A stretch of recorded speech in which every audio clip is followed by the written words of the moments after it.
저녁에도 잘 오셨습니다. 네,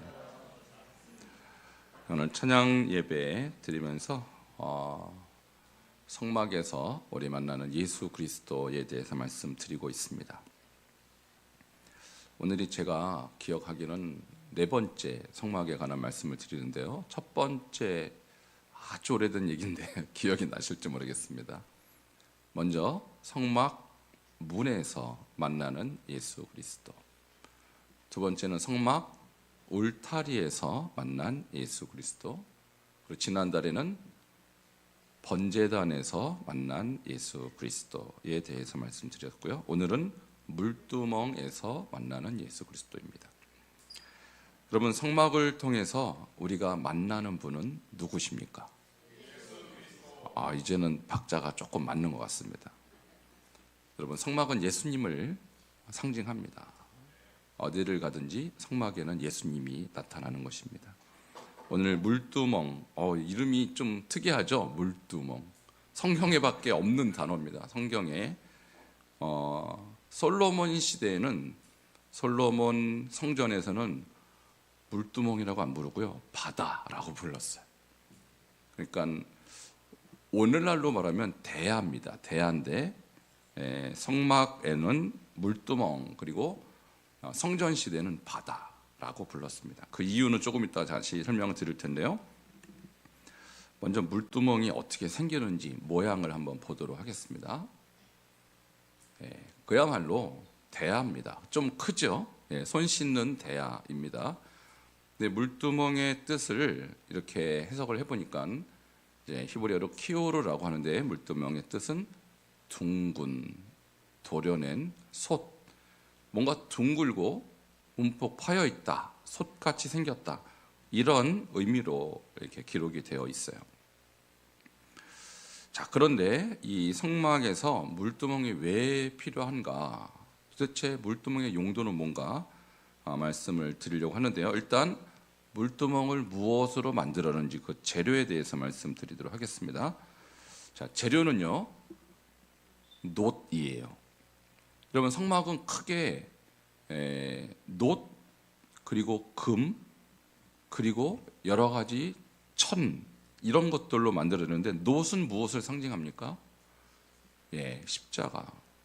이 구약에서 이스라엘 백성이 하나님 앞에 범죄했을 때 불뱀에 물려서 죽게 되었죠. 그때 무엇을 올렸어요? 놋뱀. 놋뱀을 보면 살고, 뭘 저걸 본다고 살아라고 의심했던 사람들은 죽었죠. 그러니까 놋은 항상 십자가를 상징합니다. 그런데 저 놋이 어디에서 나왔을까?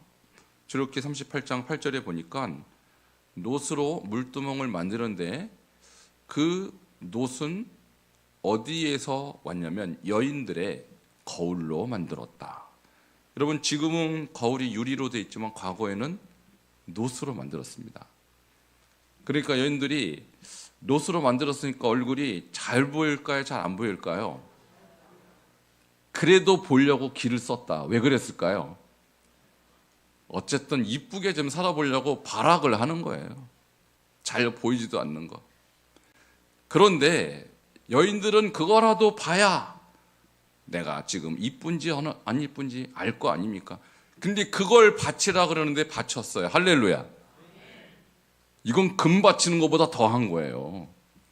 여인들이 자기의 아름다움을 위해서 썼던 재료를 하나님의 영광을 위해서 예배하는 데 썼다. 할렐루야입니다. 물론 여러분도 아름답게 사셔야 돼요. 거울도 보시고 아름답게 사시지만, 여러분의 삶에 가장 중요한 것, 여러분이 볼 때 가장 아름답게 나를 꾸밀 수 있는 것으로 하나님께 드린다면 그것이 더 가치 있는 것이죠. 어쨌든 저 물두멍의 재료가 여인들의 거울이었다는 사실이 의미하는 바가 엄청 크다고 생각해요. 여인들의 아름다움을 위해서 썼던 것이 영혼의 아름다움을 위하여 쓰임받는다는 것입니다. 그러므로 여러분, 얼굴도 이뻐야겠지만 여러분의 영혼도 아름답게 가꾸시기 바랍니다. 자, 그것이 저 물두멍의 재료, 놋이 상징하는 것입니다. 자, 물두멍의 위치를 보도록 하겠습니다. 성막의 문을 열고 들어가면 먼저 보이는 것은 번제단이죠. 그리고 번제단 앞에 물두멍 저렇게 있습니다.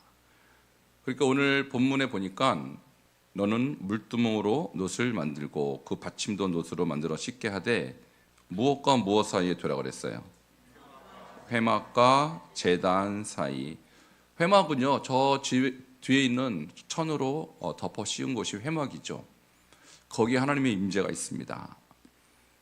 그것을 우리는 지성소, 성소와 지성소로 갈려져 있는데 지극히 거룩한 성소라는 것입니다.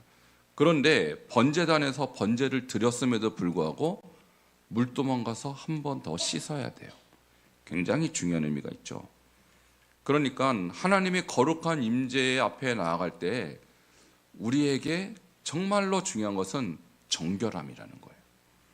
그래서 우리가 종교 행위로 번제단 앞에서 짐승을 불태웠다 할지라도 정말 중요한 것은 여러분 물로 여러분의 영혼을 씻듯이, 물로 여러분의 손을 씻듯이 여러분 말씀으로 영혼을 씻으시기를 축원합니다. 이것이 물두멍이 왜 저 위치에 있는지에 대한 설명이 되는 것입니다. 자, 이어서 그럼 물두멍은 왜 필요한가? 물두멍의 기능에 대해서 말씀드리겠습니다. 자, 출애굽기 30장 19절 오늘 본문 말씀에 누가 씻는 도구일까요? 여기 보니까 아론과 그의 아들들이 그 물두멍에서 수족을 씻되 해서 제사장이 손 씻는 곳이라고 나와 있어요. 그러니까 물두멍의 기능은 성결입니다. 제사를 드리고 나면 손에 피도 묻고요. 그리고 숯도 묻고 껌댕이도 묻고 흙도 묻고 많은 것이 묻어 있어요. 그런데 그것을 다 씻고 완전히 정결한 상태여야만 지성소 하나님 앞에 나아갈 수 있다는 거예요.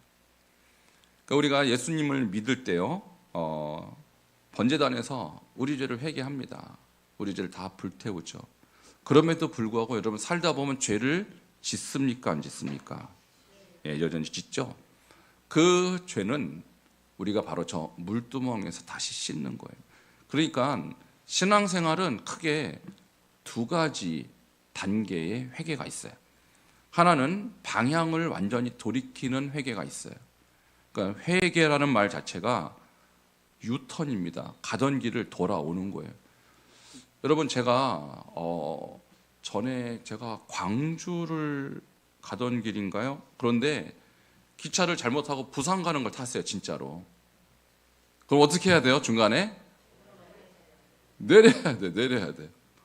그래서 아마 그 오송인가요? 청주 오송인가? 거기서 발견했어요. 이거 잘못됐구나. 내렸어요, 진짜.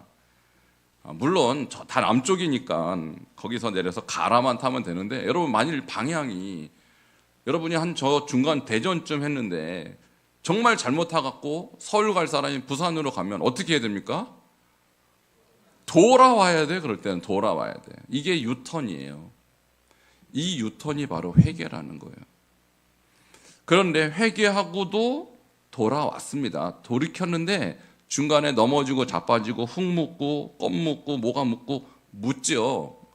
그 묻은 건 또 어떻게 해야 돼요? 씻어요. 그게 자백이에요. 자, 회개와 자백은 하나는 완전히 방향 자체를 트는 것이고 그게 회개고요. 자백은 돌아오는 과정에서 묻는 이런저런 오염 물질을 씻는 것. 이것이 자백이에요. 그래서 회개는 완전한 방향의 전환이라면 자백은 그때그때 묻는 죄의 오염물을 씻어내는 것입니다. 그래서 자백과 관계되어 있는 성경 구절이 요한일서 1장 9절입니다. 혹시 아시면 저를 따라 하시고 모르시면 들으시기 바랍니다. 시작. 만일 우리가 우리 죄를 자백하면 그는 미쁘시고 의로우사 우리 죄를 사하시며 우리를 모든 불의에서 깨끗하게 하실 것이요. 아멘. 그래서 요한일서 1장 9절은요. 자백에 관한 구절이에요. 우리가 유턴했어도 계속 뭐가 묻어요. 그 묻을 때 할 일은 자백하는 것입니다. 시인하는 거예요. 자, 바로 물두멍의 기능이 그렇게 성결을 위해서 존재하는 것입니다. 자, 물두멍에 대해서 우리가 조금 더 이 성결에 대해서 조금 더 볼 필요가 있는데, 이 물두멍 자체는 성결이 주제예요. 그러면 출애굽기 30장 20절 오늘 본 구절에 보면요, 그렇게 만일 씻지 않으면 이렇게 된대요. 회막에 들어갈 때 물로 씻어 뭘 면하라는 거예요? 죽기를 면하라. 죽기를 면하라. 여러분, 여기서 주는 메시지가 엄청 큰 메시지가 있어요. 자, 우리가 제단에서 불 태웠습니다. 그죠? 제사를 드렸어요. 그런데 이런저런 죄의 오염들을 저기에서 씻지 않으면 어떻게 된다는 거예요? 죽는다. 여러분, 이 말씀과 유사한 표현이요, 신약에도 있어요. 예수님이 제자들에게 유월절 행사를 하면서 발을 씻기죠. 발을 씻는데 베드로가 뭐라고 그래요? 주여, 우리가 주를 씻어야 하는데 왜 주님이 우리를 씻습니까? 저는 씻지 마십시오. 저는 발을 맡길 수 없습니다. 딱 그러니까 예수님이 기가 막힘을 말씀을 하세요. 뭐라고 기억나세요? 내가 만일 발을 씻지 않으면 네가 나와 뭐가 없다? 상관이 없다. 저기 또 있네요. 있었군요, 저 구절이. 내가 너를 씻어주지 않으면 네가 나와 상관이 없다. 무슨 소리예요? 너 구원 못 받아, 그 뜻입니다. 여러분, 예수님의 제자인데 발을 계속 씻지 않으면요, 예수님과고 상관이 없대요. 구원 못 받는다는 얘기예요. 우리가 번제된서 분명히 회개했는데, 유턴했는데, 물두멍에서 계속적인 우리의 죄악을 씻지 않으면 하나님과 상관이 없다는 얘기예요. 그러므로 여러분이 어떤 죄든지 생각이 나면 그때그때 주님 앞에서 회개하시고 자백하셔야 돼요. 그것이 사는 길이에요. 안 그러면 여기 분명히 물로 씻어 죽기를 면하라. 씻지 않으면 예수님과 하나님과 상관없는 존재가 되고 맞는 것입니다. 그래서 많은 분들이 예수 믿고 회개는 합니다. 유턴을 했어요. 그런데 돌아오는 길에 이런저런 죄를 또 저질러요. 그리고도 그 죄에 대해서 씻지를 않아요. 내가 이미 회개했는 걸 뭘 또 회개해 하면서 씻지를 않아요. 여러분, 그게 구원파입니다. 구원파는 몇 월 며칠 몇 시에 예수님 영접했으면 회개할 필요 없다고 그래요. 이게 구원파예요. 이게 예수님 시절부터 있었던 영지주의 이단입니다. 여러분, 우리가 매일 해야 될 것은 우리의 죄를 씻는 것입니다. 자백하시기 바랍니다. 이게 사는 길이에요. 이게 주님과 상관 있는 자의 삶인 것입니다. 자, 오늘날 우리가 예수를 믿는다 하면서 이 씻는 일을 잘 안 하는 분들이 계셔요. 자, 여러분, 목욕탕 갔다 오셨습니다. 그죠? 목욕탕 갔다 왔으면 이제 안 씻어도 되나요? 나 작년에 씻었는데. 작년에 목욕탕 갔다 왔는데 왜 씻어? 그런 분은 우리가 어떻게 해줘야 돼요? 돌봐줘야 돼. 이런 분들은 정신없는 분이에요. 아니, 작년 이맘때는 회개했는데 내가 왜 또 씻어요? 그분 옆에 가면 무슨 냄새 날까요? 구수한 냄새 납니다. 여러분, 맨날 씻지 않으면 냄새 나는 거예요. 작년 요맘때나 사우나 갔다 왔다 자랑하시는 분들, 여러분 돌봐주셔야 돼요. 문제 있는 분이에요. 발을요 3일만 안 씻어도 저도 제 발을 감당을 못합니다. 여러분 어떻습니까? 나 일주일 전에 세수했는데, 여러분 이분들 꼭 옆에서 씻도록 도와주셔야 된다고요. 큰일 납니다. 여러분 예수님이 베드로에게 오직했으면 네가 나와 상관이 없다 그랬어요. 여러분 계속 씻기를 축원합니다. 우리 옆에 분에게 계속 씻기를 바랍니다. 자, 혹시 오늘 교회 오는데 나 일주일 전에 씻었으니까 난 됐어 이런 분 안 계시죠? 다 보니까 씻고 오셨네요. 이게 정상이라고. 이게 정상이에요. 씻은 지 한참 됐는데 난 괜찮아요. 이런 분 정말 감당 안 되죠. 이게 예수님이 우리에게 주시는 귀한 메시지, 그리고 물두멍의 메시지라는 거예요. 자, 이 성결에 대해서 방금 예수님이 하신 말씀 꼭 기억하시고요. 자, 이 물두멍은 물인데, 그럼 또 물은 또 뭐냐? 물은 또 뭐냐? 자, 물은 말씀을 의미합니다. 자, 에베소서 5장 26절 27절 같이 읽겠습니다. 시작. 물로 씻어 말씀으로 깨끗하게 하사 거룩하게 하시고 자기 앞에 영광스러운 교회로 세우사. 아멘. 예. 거기까지 하겠습니다. 자기 앞에 영광스러운 교회로 세우사. 뒤에도 있네요. 계속 읽겠습니다. 티나 주름 잡힌 것이나 이런 것들이 없이 거룩하고 흠이 없게 하려 하심이라. 아멘. 자, 물로 씻어 말씀으로 깨끗하게 한다고 그랬어요. 그러니까 여러분, 어떤 사람이 뭔가 잘못을 했으면 잘못했다 안 했다 뭘로 판단하는 겁니까? 그러니까 국가에는 헌법이 있어요. 그죠? 저 사람이 범죄를 저질렀는지 아닌지 제가 판단할 문제가 아니에요. 그것은 재판관이 헌법의 기초에서 판단하는 거예요. 그럼 우리가 내가 지금 잘못한 건지 아닌지 뭘로 판단합니까? 말씀으로 판단하는 거예요. 아니, 옆에 있는 집사님 그거 죄야 그런다고 죄인가요? 아니에요. 죄인지 아닌지는 하나님의 말씀으로 분별하는 것입니다. 그러니까 우리가 왜 주야로 말씀을 묵상해야 되느냐 하면은 내가 지금 이 행동을 할 때 이것이 죄인가 아닌가 누가 분별해 줍니까? 그렇죠. 말씀이 분별해 주는 거예요. 그래서 여러분 하루 종일 말씀과 동행하면 죄를 이길 수 있습니다. 근데 말씀과 떨어져 있으면 그 사이에 죄가 들어오는 것이죠. 물은 말씀을 의미하는 것입니다. 자, 시편 119편 9절에도 같은 의미의 말씀이 있어요. 같이 읽겠습니다. 시작. 청년이 무엇으로 그 행실을 깨끗하게 하리이까? 죄의 말씀을 따라 삼갈 것이니이다. 아멘. 자, 우리의 행실을 무엇으로 깨끗하게 할 수 있을까요? 말씀을 따라 삼갈 때 우리가 행실을 깨끗하게 할 수 있다는 거예요. 그러므로 여러분 말씀과 동행하시길 축원합니다. 자, 이것이 깨끗하게 정결하게 사는 가장 좋은 길이에요. 제가 우리 반석종안교회 성도님들 어떻게 하면 주님과 가까이 살 수 있게 도울 수 있을까? 주님 옆에서 사세요 그런다고 살 수 있는 것이 아니죠. 말씀이신 하나님을 가까이 하시면 여러분 깨끗하게 되는 것입니다. 자, 이와 같은 삶을 물두멍은 우리에게 말해주고 있는 거예요. 자, 6번째 주제는 물두멍의 크기에 대해서 말씀드립니다.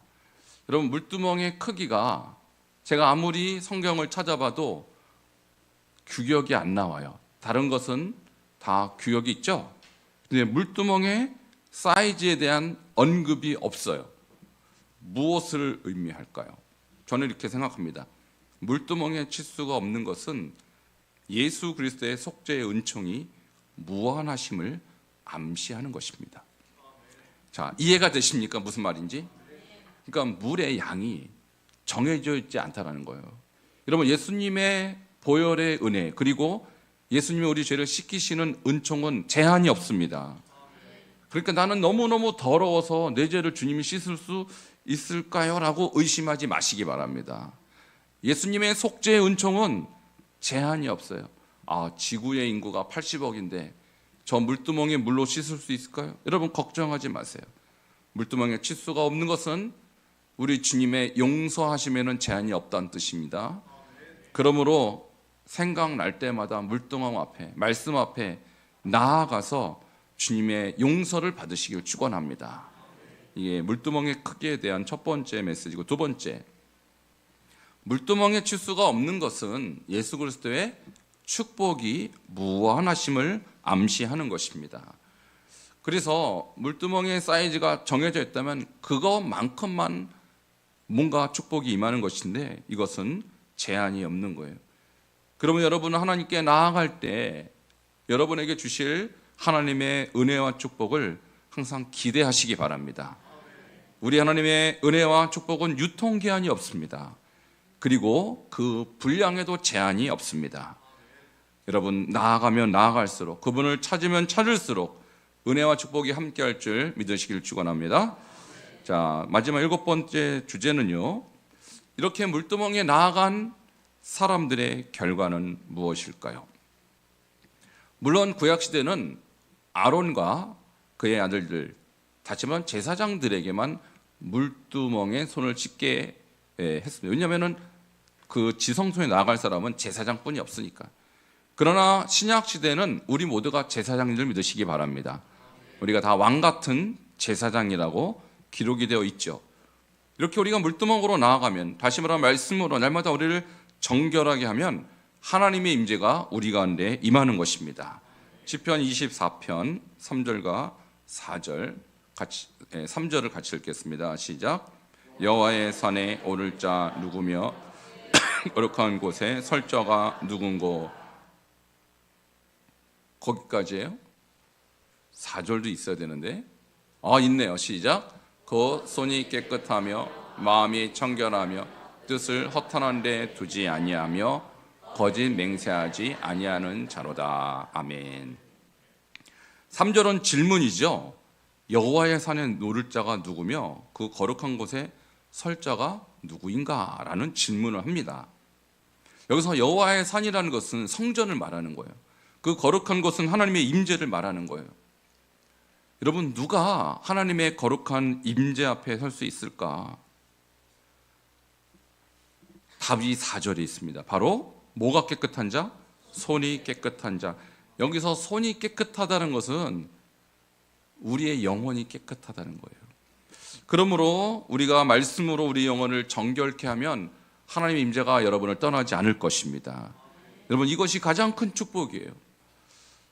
신앙생활 하면서 저는 이런 생각을 해요. 우리가 하나님을 누리지 못하고 하나님의 은총을 경험하지 못하고 하나님의 사랑을 느끼지 못하고 신앙생활하는 것이 얼마나 어렵고 불행합니까? 저는요, 날마다 하나님의 은혜가, 하나님의 사랑이, 하나님의 임재가 저를 떠나지 않는 것이 저에게 가장 행복이라고 저는 확신합니다. 여러분, 물론 물질적인 것 중요하고요. 그리고 건강의 축복도 저는 중요하다고 생각해요. 그러나 더 중요한 것은 여러분이 날마다 삶 속에서 과연 이 살아계신 하나님을 누리고 있는가? 그것이 제일 중요해요. 누리고 계십니까? 그 하나님의 음성을 듣고 계십니까? 어떤 분은 하나님의 음성 듣는 것을 되게 신비하게 여겨요. 여러분, 하나님의 음성을 신비하게 여기지 마시기 바랍니다. 하나님이 만일 살아계시다면 반드시 우리에게 말씀하실 것입니다. 그리고 나의 영혼이 살아있다면 반드시 그 하나님의 음성을 듣게 될 것입니다. 하나님의 음성은 특정 누구에게 제한되어 있는 것이 아니에요. 하나님의 임재를 사모하는 사람에게 들려주시는 것이 하나님의 음성이에요. 제가 한번 여러분께 질문할게요. 이게 하나님의 음성인지 아닌지 한번 분별하시기 바랍니다. 자, 주일날 교회에 오는 것 하나님의 음성입니까? 아닙니까? 그죠? 어렵습니까? 자, 예배 때 내가 올까 말까? 하나님은 뭐라고 말씀하실까요? 이 주의 전으로 오라. 마귀는 뭐라고 말할까요? 어렵습니까, 여러분? 이것이 쉽죠? 근데 하나님 음성 듣는 걸 왜 이렇게 어려워하세요? 두 번째 질문할게요. 거짓말하는 것이 하나님의 음성일까요? 거짓말하라 그럴까요? 거짓말하지 말라 그럴까요? 너무너무 잘 아세요. 하나님의 음성을 여러분 늘 듣습니까? 못 듣습니까? 쉽게 들려요. 저는 옛날에 되게 어려운 줄 알았어요. 근데 쉽더라고요. 말씀이 곧 하나님의 음성입니다. 제가 주야로 묵상하다 보니까 주야로 말씀하시더라고요, 저한테. 어렵지 않습니다. 그러니까 곧 손이 깨끗하다는 것은 날마다 말씀으로 나의 영혼을 비춰봐서 나에게 무슨 문제가 있는지 늘 돌아보는 거예요. 문제가 있으면 빨리 돌이키시면 되는 것입니다. 그래서 우리 하나님은 멀리서 어떤 신비한 방법으로 말씀하는 분이 아니에요. 말씀은 곧 하나님이십니다. 하나님은 곧 말씀이십니다. 말씀을 읽을 때 주님의 음성을 듣는 것이고 말씀을 고백하고 묵상할 때 하나님의 음성을 들을 수 있어요. 그러니까 그 임재의 결과가 우리 가운데 하나님의 음성으로 날마다 나타나는 거예요. 이것이 무슨 아주 신비한 삶이 아니에요. 당연한 것이고 우리의 일상이 되어야 되는 것입니다. 그래서 저는 여러분이 여호와의 산에 오를 자가 되고 여호와의 거룩한 임재가 있는 그곳에 설 자가 되기를 주 이름으로 축원합니다. 자, 함께 우리 찬양 부를 텐데요. 274장입니다.